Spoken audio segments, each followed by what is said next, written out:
하나님의 거룩한 말씀 마태복음 5장에 있는 말씀을 펼치겠습니다. 5장 9절에 있는 말씀을 읽습니다.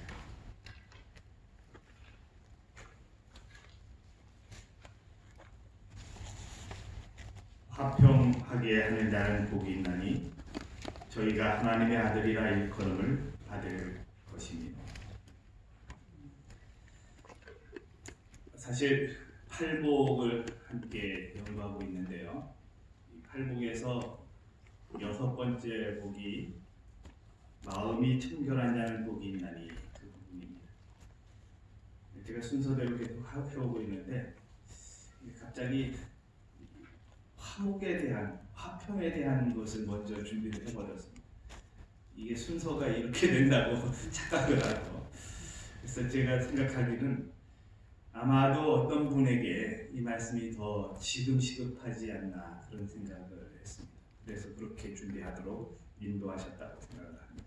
아멘. 여러분, 소가 지붕에 올라가는 걸 보셨나요? 못 봤죠.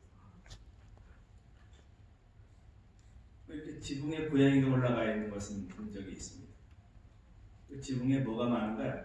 옛날에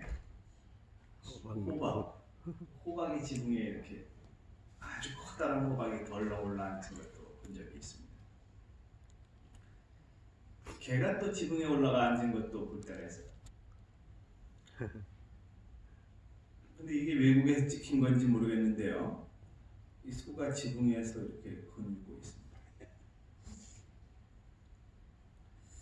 아마 이 사진은 포토샵으로 편집을 하지 않았나 생각해 봅니다. 이 이야기를 다루기 위해서 아마도 지붕에다가 소를 이렇게 얹어놓은 것이 아닐까 그런 생각을 해봅니다. 오늘 본문의 말씀이 마태복음 5장 8절 화평하게 하는 자는 복이 있나니 그들이 하나님의 아들이라 일컬음을 받을 것이며, 화목하기로 소문난 가정에 한 친구가 찾아와서 그 비결을 물었습니다. 그러자 그 비결을 대답할 사람이 장남을 불렀습니다. 그 장남은 아버지의 부름에 왔습니다. 아버지가 장남에게 이렇게 이야기합니다. 얘야, 뒷뜰에 가서 감나무에 가서 감 한 광주리만 따오거라. 근데 사실 이걸 이렇게 요청할 그 당시에 그 시간은 감이 아직 익지 않은 파란 감이 달려있는 시간이었습니다. 이제 막 파랗게 열리기 시작한 감 한 광주리를 따오라고 하면 뭐라고 하겠습니까? 아버지, 아직 감이 안 익었습니다 라고 이야기할 수도 있습니다. 그런데 이 장남은 그냥 아버지께서 분부하신 대로 가서 감을 따오는 것입니다. 이제 아버지는 감을 따온 장남의 모습을 아무 말도 않고 또다시 차남을 불렀습니다. 그리고는 차남에게 이렇게 이야기합니다. 외양간에 가서 소를 끌고 가서 지붕에 올려놓아라. 더 어려운 주문입니다. 이 친구는 이번에도 이해할 수 없는데 차남은 사다리를 놓고 그 소를 지붕으로 올리려고 시도하는 모습을 봅니다. 결국에 이 가정의 화목의 비결은 순종에 있다고 하는 사실을 이해하고 돌아갔다는 얘기입니다. 아멘. 어쩌면 우리는 오늘도 평화할 수 없는 시대에 살고 있습니다. 또 평화롭지 못한 환경 속에 내 자신이 놓여 있을 수도 있습니다. 평화가 그렇게 쉬운 거냐고 반문할 수도 있습니다. 그런데 평화는 사전적인 의미로는 이렇게 되어 있습니다. 전쟁을 하지 않는 상태, 또 갈등이 없는 상태. 위키피디아에는 이렇게 정의하고 있습니다. 분쟁이나 다툼이 없이 서로 이해하고 우호적이며 조화를 이루는 상태가 화평이다. 이렇게 정의하고 있습니다.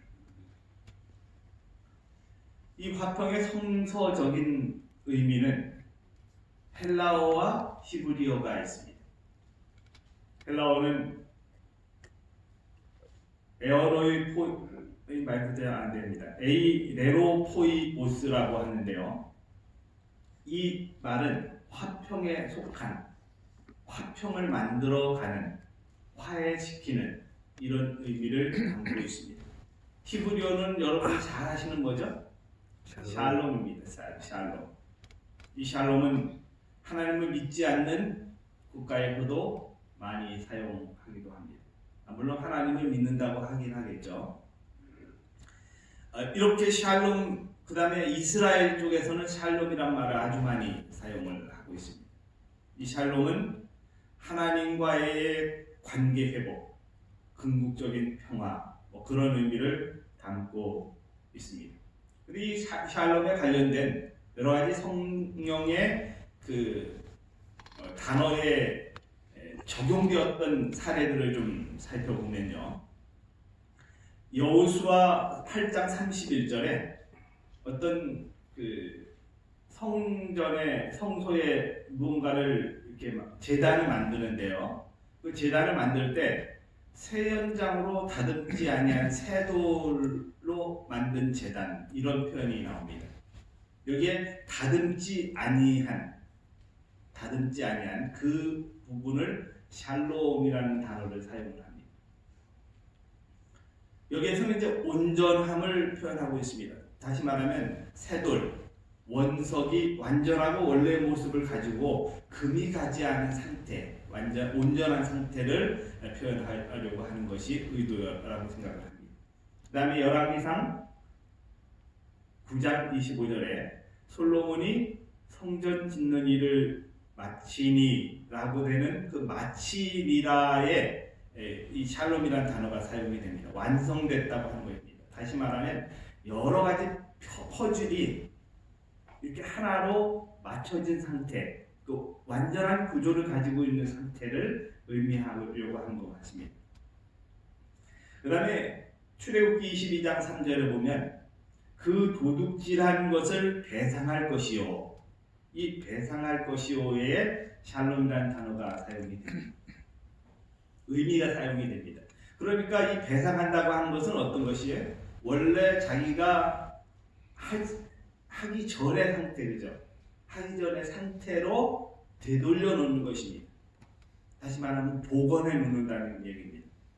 여기에서는 깨어진 관계 회복, 원래의 온전한 상태로의 복원, 그런 의미를 볼 수가 있습니다. 그러므로 이 샬롬이란 말의 의미는 온전하다, 완성되다, 또 원래의 상태로 회복되다, 그런 화목에 관련돼서 그런 의미로 이해할 수가 있겠습니다.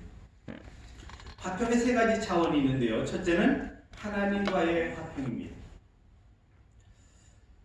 하나님과의 화평을 이루려면 어떻게 하라고 성경은 정리하고 있나요? 먼저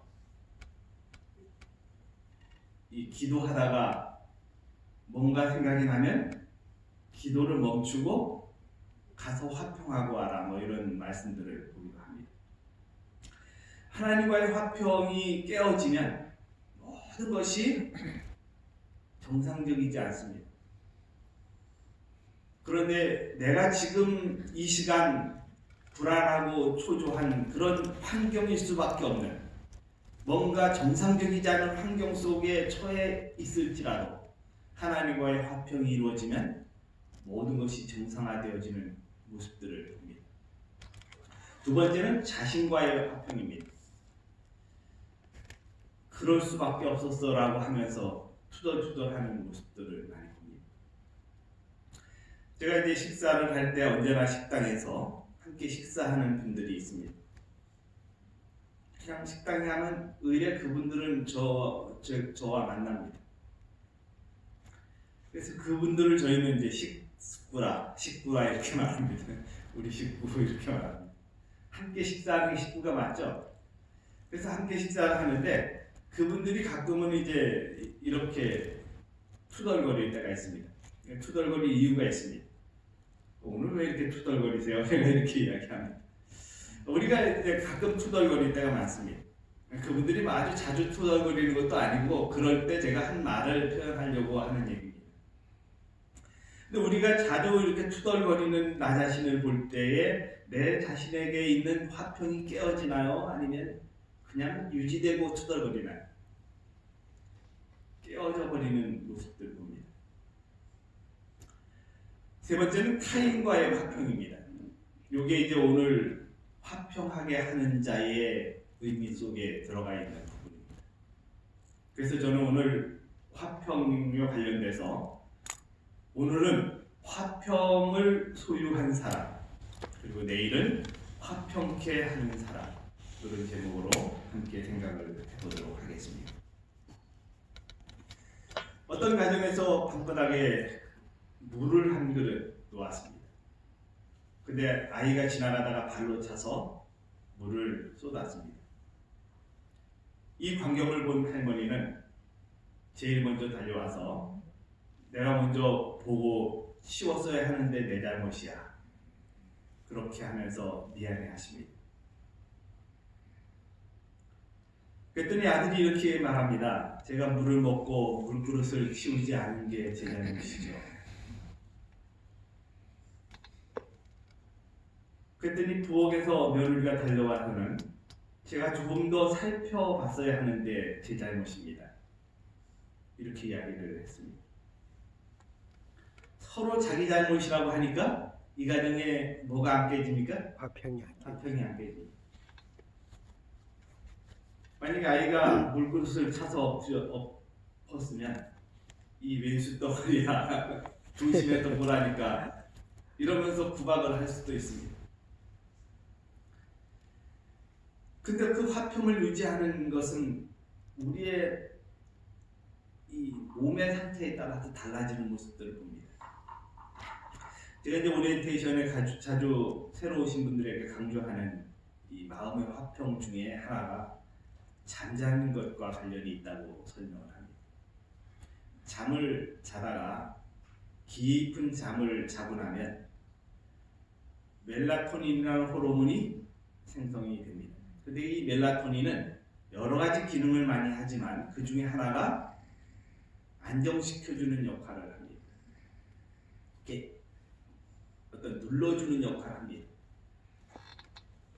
근데 이제 우리가 피드백이란 말을 하는데 피드백 중에 양성 피드백이 있고 음성 피드백이 있는데 양성 피드백은 끊임없이 이렇게 증가시켜주는 역할을 해줍니다. 그 증가시켜주는 것 중에 하나가 예를 들면 아이를 낳았어요. 그러면 아이를 낳으면 이 모유가 나와야 되죠. 그 모유를 끊임없이 증가시켜주는 일을 양성 피드백이 합니다. 근데 이게 끊임없이 증가되어지면 어떻게 됩니까?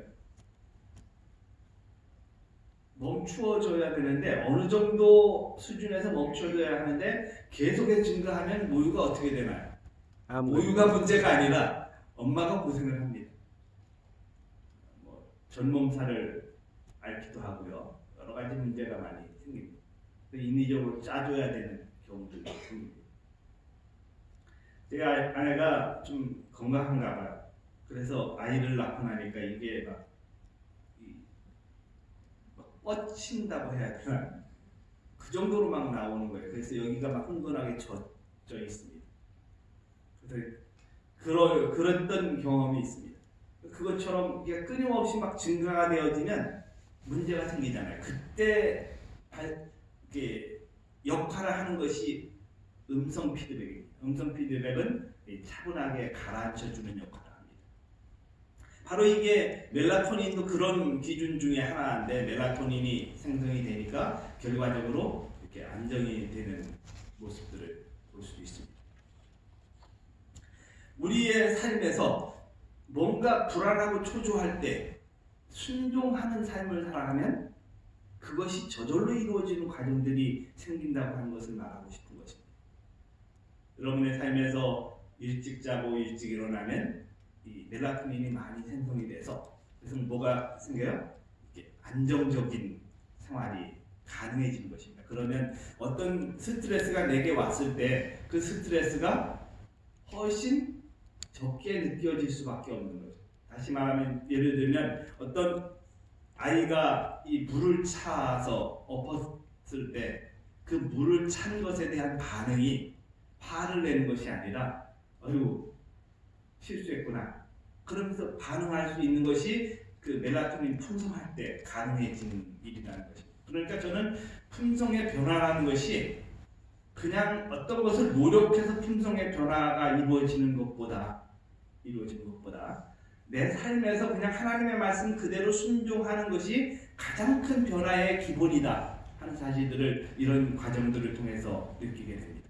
화평을 소유한 사람들의 모습은 바로 그런 것입니다. 그래서 여기 잠언 15장 17절의 말씀에 여간 채소를 먹으며 서로 사랑하는 것이 살찐 소를 먹으며 서로 미워하는 것보다 나으니라. 그런 말씀들이 있어요. 이성구 박사님이 이런 말을 합니다. 고기를 기쁘게 먹는 것이 막 불안하고 초조하고 아니면 짜증을 내면서 채소 먹는 것보다 더 낫습니다. 이런 말을 합니다. 이게 고기 먹으라는 얘기가 아니라 뭐 하라는 얘기죠? 이 식사를 할 때는 평안한 마음을 유지하는 것이 가장 기본이다 하는 사실을 설명하려고 하는 것 같습니다. 성경을 보면 이 화평의 기본이 누군지를 표현하고 있습니다. 가장 그 화평의 기본은 예수님이심을 이사야 9장 6절에 표현하고 있습니다. 이는 한 아기가 우리에게 낳고 한 아기가 누구예요? 예수님. 그리고 이제 마지막 부분에 보면 평강의 왕이라 할 것입니다. 이 평강의 왕, 여기에 평강의 왕에 표현되어진 게 샬롬입니다. 샬롬. 그러니까 평화를 가져오는 사람, 그런 의미를 가지고 있습니다. 에베소서 2장 14절에 보면 그는 우리의 화평이신지라. 예수님 자체가 화평이시다 하는 사실을 표현하고 있습니다. 요한복음 14장 27절에 평안을 너희에게 끼치노니 곧 누구의 평안이요? 나의 평안을 너희에게 주노라고 말씀하십니다. 근데 여기에서 나의 평안은 두 가지 의미를 포함하고 있습니다. 첫째는 존재적 화평과 소유적 화평입니다. 원래 화평 자체이시라는 얘기입니다. 예수님이 원래 화평 자체이시라는 얘기입니다. 거기에다가 화평케 하시는 분입니다. 그러니까 어떤 존재, 그냥 그대로 존재해 있는 것과 그 다음에 소유하고 있는 화평, 그런 두 가지 의미를 다 포함할 수가 있습니다. 그렇게 말씀하시면서 맨 마지막 부분에 너희는 마음에 뭐도 말고요, 근심하지도 말고 두려워하지도 말라, 이렇게 말씀해 주십니다. 그 예수님이 이 땅에 태어나셨을 때 천사가 한 말이기도 합니다. 하나님이 기뻐하신 사람들 중에 평안하다, 그렇게 표현한 모습들을 보입니다. 예수님 자체가 화평이십니다. 그분의 품성 자체가 자비롭고 은혜롭고 화평 자체이십니다.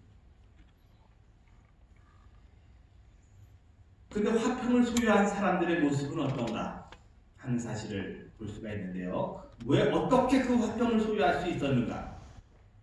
여호와를 경외하는 자는 견고한 의뢰가 있나니. 잠언 14장 26절의 말씀입니다. 여호와를 경외하는 것 그 자체가 견고한 의뢰가 있다고 하는 것입니다. 그런 사람에게는 진정한 화평이 있습니다.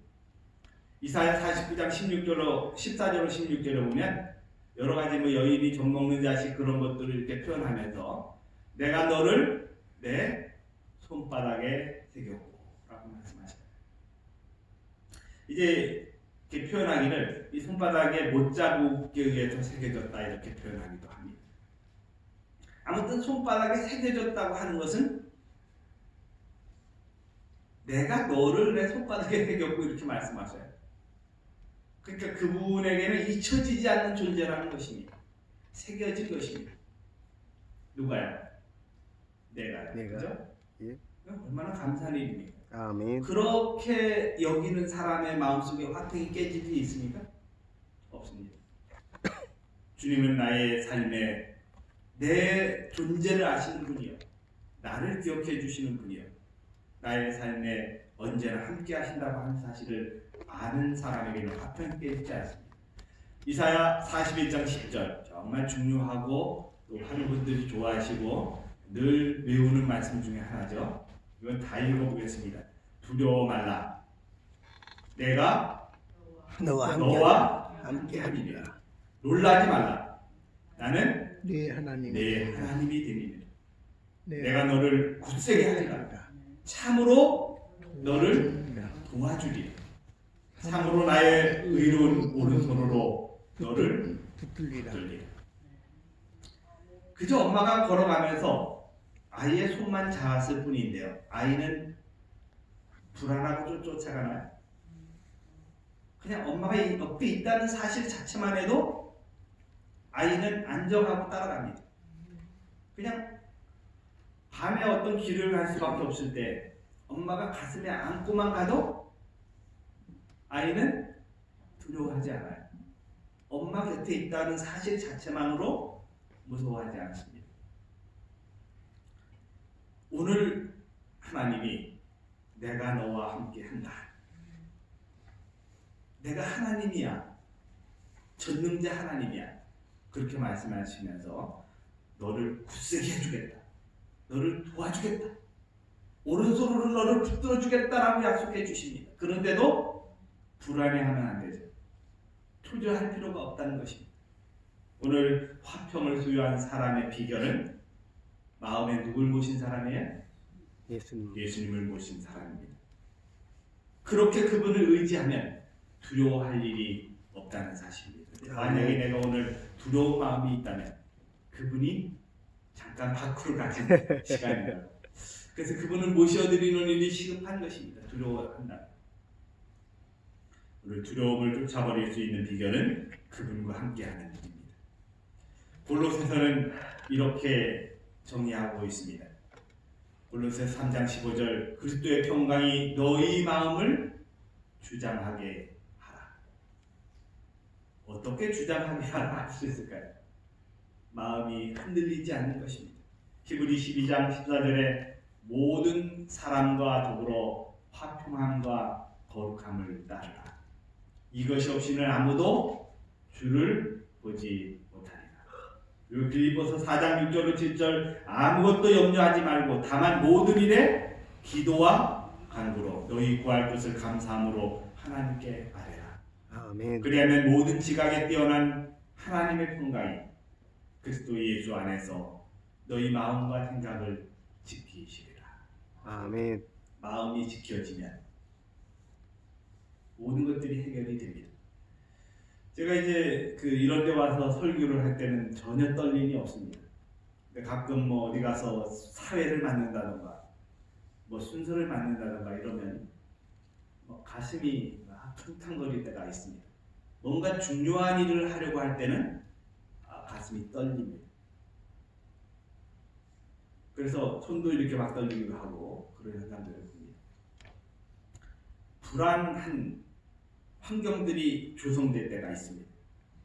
그런데 하나님의 평강이 오늘 내 마음과 생각을 지켜주신다고 하는 사실을 오늘 다시 한번 기억해보는 하루가 되었으면 좋겠습니다. 여기 하나님을 정말 사랑한 여인이 기록한 글들을 잠시 좀 읽어드리도록 하겠습니다. 가정과 건강이라는 책 173쪽에 구주와 교통함으로 우리는 화평의 영역에 들어가게 된다라고 말씀해 주십니다. 하나님과의 교통, 예수님과의 교통이 오늘 우리의 삶에 화평을 이루어주는 비결이 되는 것입니다. 믿음과 행함이라는 책 99쪽에는 우리의 유일의 안위와 소망은 갈바리의 십자가를 바라보는 데 있다. 그가 과감하게 허락들을 주장하며 하나님의 말씀으로 당신을 붙잡을 때에 그의 영혼에게 위로와 화평이 찾아오게 된다. 오늘 우리의 삶에 하나님이 직접적으로 보이지 않을 때가 많습니다.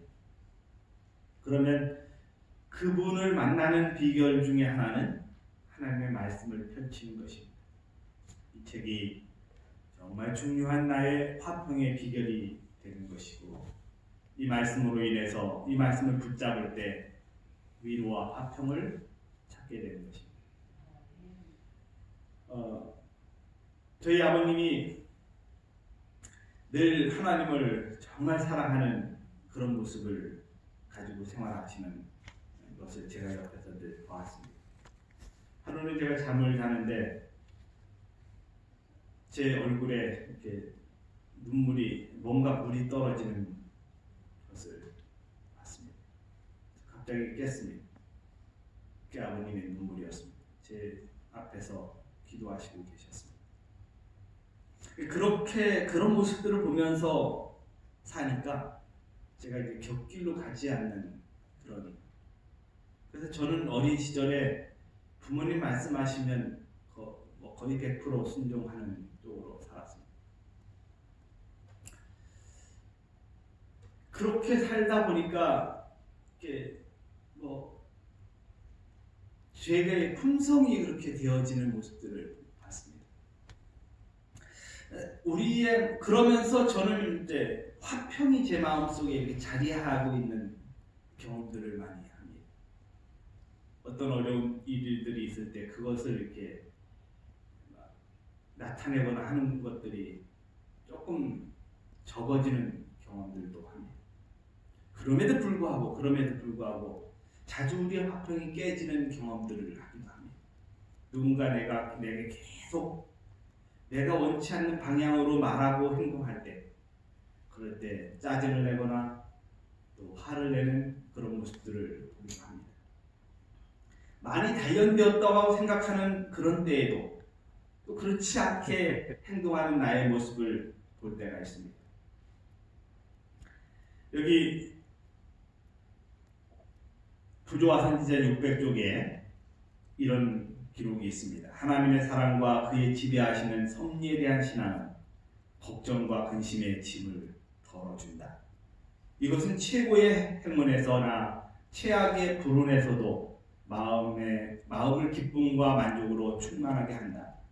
신앙생활은 지적 건강을 증진시키고 생명을 연장하고 그 모든 축복의 기쁨을 증대시킨다. 이것은 영혼들에게 무진장한 행복의 샘을 열어준다. 아멘. 하나님의 사랑과 그의 지배하시는 섭리에 대한 신앙, 이것이 걱정과 근심의 짐을 덜어줍니다. 그리고 어떤 최고의 행운이나 최악의 불운에서도 흔들리지 않는 마음을 소유하게 해줍니다. 그 다음에 이제 신앙생활, 내가 하나님 안에서 생활하는 신앙생활이 건강을 증진시켜주고 기쁨과 만족을, 생명을 연장시켜주는 그런 경험을 갖게 합니다. 그래서 이런 어떤 경험들이 무진장한 행복의 샘을 열어준다라고 표현하고 있습니다. 행복의 샘이 그냥 조금인 것이 아니라 무진장한. 그래서 에스겔을 연구하다 보면 성전 문집 안에서 시작된 물줄기에 큰 물줄기가 흐르기 시작하는데, 그걸 이제 이렇게 거리를 측정해서 나와 보니까 발목까지 이렇게 잠깁니다. 그리고 또 측정해 가면 무릎까지 잠깁니다. 그 다음에 허리까지 옵니다. 그 다음에는 어떻게 해요? 헤엄쳐 갈 수밖에 없는 상황으로 경험을 하게 됩니다. 그 하나님의 은혜를 표현하고 있습니다. 하나님의 은혜. 근데 그 하나님의 은혜가 끊임없이 축적되어질 때 엄청난 경험을 하는 것입니다. 그런데 어떤 분들은 그 발목은 아무것도 아니다, 발목은 너무 시원치 않은 거 아니냐, 이렇게 생각하는 분들도 있을 수 있으나 발목의 경험 자체는 대단한 것입니다. 제가 이 성경 속에 발목이라는 단어를 좀 찾아봤더니, 이 성전에 가서 베드로가 성전 문 앞에서 구걸하는 사람을 이렇게 딱 잡아 일으켰어요. 그때 그 사람이 늘 앉아서 앉은뱅이로 생활했는데 발목에 힘을 얻었더니 어떻게 돼요? 뛰기 시작합니다. 이 발목에 힘이 생기니까 뛰는 것입니다. 또 어떤 기록을 보니까 성경 이게 강을 건너는데요. 제사장들이 강에 딱 가서 덮개를 메고 어떻게 해요? 그 발목에 물이 잠겼어요. 그랬더니 강이 갈라지는 기록도 볼 수가 있습니다. 발목은 결코 하찮은 것이 아닙니다. 그것은 그 순간, 그 시간 내게 주시는 하나님의 최고의 은혜라는 것입니다. 그걸 감당할 수 있는 마음이 됐을 때 그때 내려지는 발목의 경험이라 그건 대단한 것이라고 하는 사실을 느끼게 합니다. 마지막 하나만 더 말씀드리고 마치겠습니다. 제가 농사를 짓습니다. 근데 농사를 지을 때 이 성경 말씀이 자꾸 생각이 납니다. 30배, 60배, 100배 수확을 이야기하는 모습들을 합니다. 저는 그것이 30배는 적은 것이고 60배는 조금 더 많은 것이고 100배는 더 많은 것인 줄 알았습니다.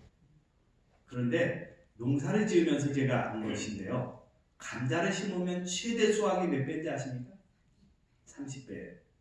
감자는 가장 많이 수확했을 때 30배입니다. 그런데 조는 어떨까요? 그 수확이 많이 되면 뭐 1000배 뭐 그렇게 된 것입니다.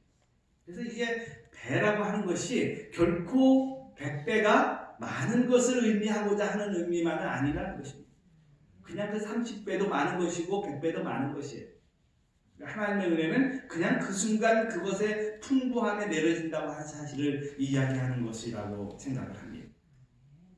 오늘 여러분의 삶에 어쩌면 30배의 수확을 거두는 하루일지 모르겠습니다. 그런데 그것을 작게 여기지 않게 되기를 바랍니다. 발목의 경험이 결코 작은 것이라고 여기지 않았으면 좋겠습니다. 오늘 우리의 삶에서 온전한 축복을 허락해 주시고 그래서 마음의 화평을 갖게 하시는 그분께로 오늘 여러분의 삶을 던져버리시기 바랍니다. 그러면 오늘 진정한 화평이 여러분과 함께 할 것을 약속받고 있습니다. 다 함께 기도드리겠습니다. 살아계신 저희들의 아버지, 오늘 우리로 화평을 소유한 사람으로 살아갈 수 있도록 인도해 주셔서 감사합니다. 아멘. 그 화평을 깨트리지 않는 삶을 살아가도록 축복해 주시옵소서. 오늘 아멘. 우리로 진정한 화평의 기준이 되시는 주님을 만나게 도와주시기를 예수님 이름으로 간절히 기도드립니다. 아멘.